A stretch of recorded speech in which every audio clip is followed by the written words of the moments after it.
back to Sports Show. Of course, I was away last week, mate. Greg Anderson sat in the chair. Yeah. We've got a bit of a watch going on. Ange Postecoglou.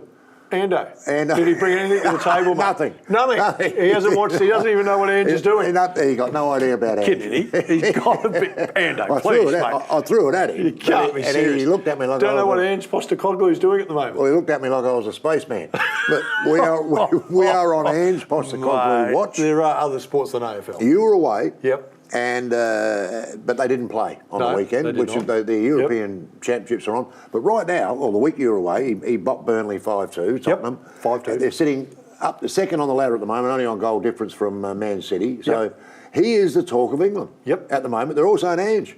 They're all waiting for Ange to crash. Yep. But he hasn't crashed yet. Good on him. Mate, you know what? If you lose a game, they'll all jump on. I knew this was going to happen. Yeah, exactly. Well, mate, they'll come from everywhere because that's what they're like in England. Yep. It's a religion. The football there. Well, you played there. They'll wait for him to fall over, and then they'll come. And they'll come hard. They'll come hard. I reckon Ange will be able to handle it all right, mate. If you've watched some of his press conferences, they even love his press conferences. Yep. You know, because he said a couple of times, mate, what? What are you talking about? Like, he is as straight as an arrow. Yep. Well, I love him. I think he got the Teflon jacket on when he had the Aussie job, mate. I love him, Anyway, we've been big fans. We've got the Ange watch going. Yes, we have. We'll keep an eye on him this week. We'll give Ando a call and let him know to keep an eye on that, mate. So, hey, I want to ask you this. Johnny Platt, there was a show on the Sunday night, Channel 7, talking about Platts with a concussion. So 36 concussions in his 18 seasons. I've always been a big Johnny Platten fan. And I've had this discussion with a lot of other people. So I'm interested in you and the viewers' take on this. Whenever we talk about South Australian footballers, we always talk about Robben and Ebert. Yes, we do. Then the conversation kind of stops. You get the odd name, but it's always Robben and Ebert. And I'm thinking, Johnny Platten's in that conversation with those. And so I had a quick look at what he's done over the course of his career, and you go, Brownlow medals, Magarey medal, 4 VFL, AFL premierships. 15 times he represented South Australia. 7 times he's been an All-Australian. Best and fairest at both clubs twice. And you go, hang on a minute, have a look at Blighty's record. Pretty similar, but he's got him on, and I know the All-Australian ones are a bit.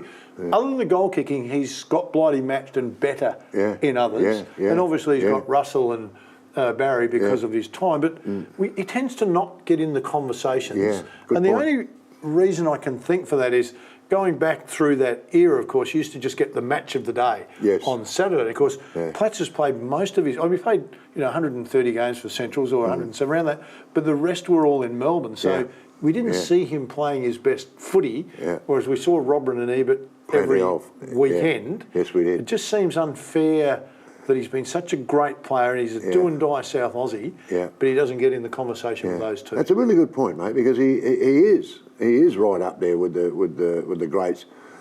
But I think there's others as well. I know we talk Robert and Ebert, and quite rightly so. And I'm not arguing that, but I think Platten's in that conversation, and Blighty's in that there. Top 4 is in that conversation. Kernahan's in there, but you just don't hear them mentioned. No, it's always Robert and Ebert. Who's your favourite footy player? Oh, Robert and Ebert. They do Platts, too. Blighty were pretty impressive, but that comes from other clubs as well. I think Platts has got every right to sit above them.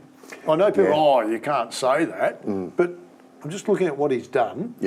I think there's an argument for it. But he's certainly in the conversation with them. He's got to be. And possibly could sit above them. Yeah, he has to be in the conversation. I'm not sure whether he would.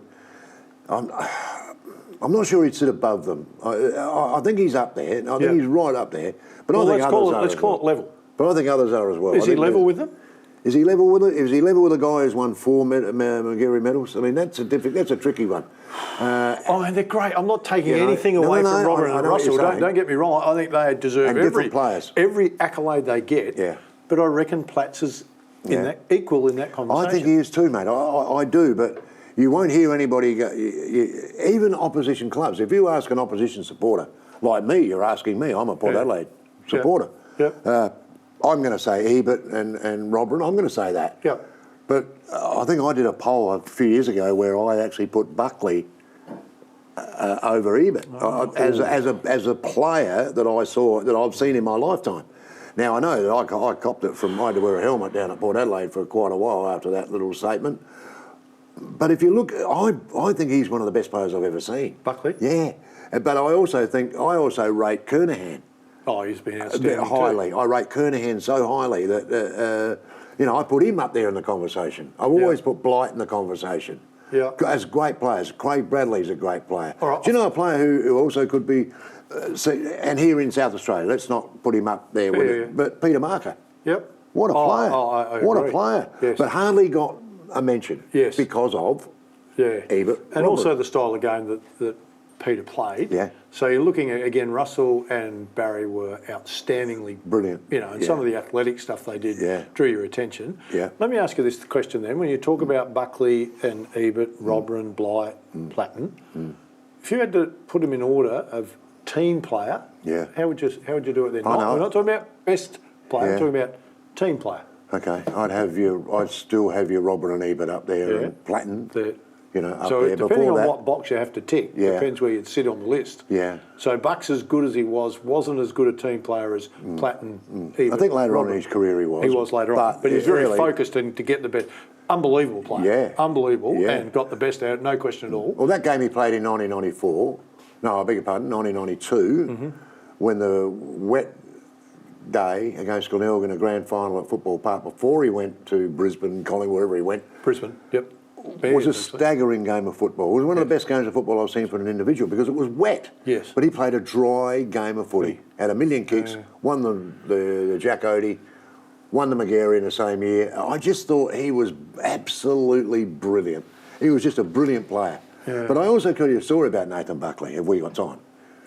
Nathan Buckley went to play a game of darts because the players used to play darts. They used to play darts at the football club after training Thursday night. Can I play? Yes, but it costs you money to join and enter. So he had to put $10 in. They cleaned him up. They took all his money and he couldn't play to save himself. These boys can play darts down at Port Adelaide. So he leaves and doesn't play again for another 8 weeks. The next time he comes back, he murdered all of them. Yeah, what he did was he went away and practiced. So he was driven. He was driven all right. But, I've enjoyed today's show with you, mate. Hope you've also enjoyed the show, everybody. We look forward to your company next week. Bye for now.